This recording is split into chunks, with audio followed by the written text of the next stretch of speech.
waxaan salaamayaa ugu horeyntii shacabka Soomaaliyeed meel walba ay joogaan 23 February 2017 ayaa la ii magacaabay xilka ra'iisul wasaarenimada qiyaastii 1247 maalmood ayaa ka soo wareegtay muddadaas 3 sano iyo barka ah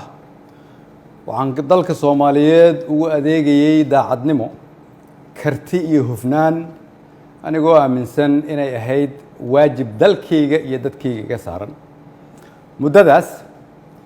xukuumadda iyo aniguba waxaan ku guuleysanay howlo waaweyn waxaa ka mid ahaa inaan dib u habeyn ballaaran oo dhaxalgal ah ku samayno ciidamada qaranka oo maanta soo gaaray meel ay u diyaarsan yihiin inay la wareegaan amniga guud ee dalka inaan dib u habeyn ballaaran ku samaynay nidaamka maaliyadda dalkeenna oo dunidu noo soo istaagtay soo celinay kalsoonidii uu caalamku nagu qabay kuna qabay hay'adaheena dhaqaale oo inoo saamaxday in laynaga cafiyo deyn lagu lahaa dalkeenna muddo dheer dadaalkaasi waxa uu ku dhacay soo jeed iyo iyadoo la geliyey wakhti badan waxaan la dagaalanay musuqmaasuqa waxaan gudbinay shuruucdii ugu badnaa ee xukuumadda ay gudbiso waxaan ku guuleysanay mushaarka shaqaalaha bixinteeda iyo mushaarka ciidanka oo bil walba laga soo bilaabo Janaayo 2017 uu qof waliba qaatay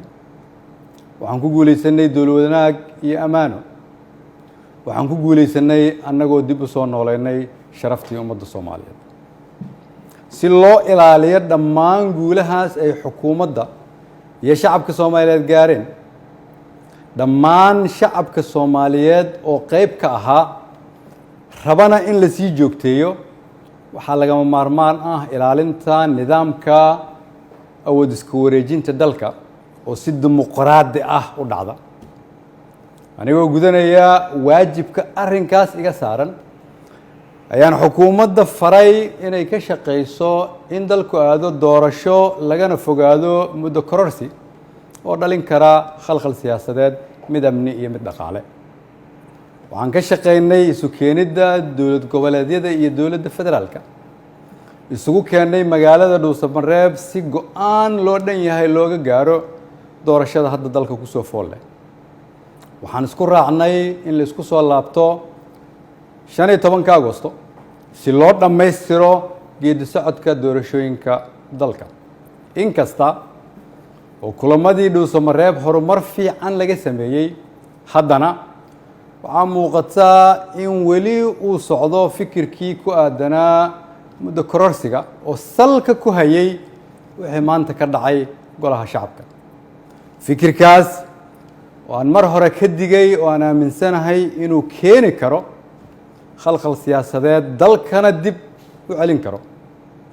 ayaan waxaan mar kale xasuusinayaa ummadda Soomaaliyeed in dalka 4 sano mar ay doorasho ka dhacdo iyadoo xukunkii ay qoro isu dhiib inay tahay dhaqan sax ah oo dalkan lagu bartay ayna tahay kulligeen inaan ilaalino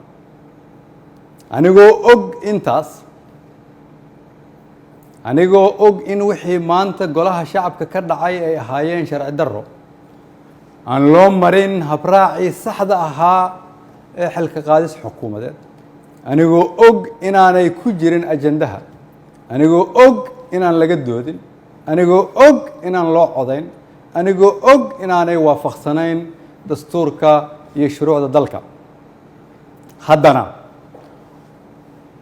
waxaan go'aansaday inaan anigu ummadda Soomaaliyeed u noqdo tusaale oo aan iska casilo xilka aan ummadda Soomaaliyeed u hayay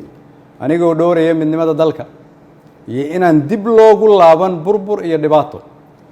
si aan ugu tiro shacabka Soomaaliyeed qaybna aanan uga noqon khalkhal iyo dib u dhac siyaasadeed oo dalka ku dhaca mid dhaqaale iyo mid amni mid bulsho ayaan sida ummadda Soomaaliyeed ugu baratay waxaan u noqonayaa tusaale inaanan marna halkan xukun u joogin laakiin aan u joogay inaan shacabka Soomaaliyeed u adeego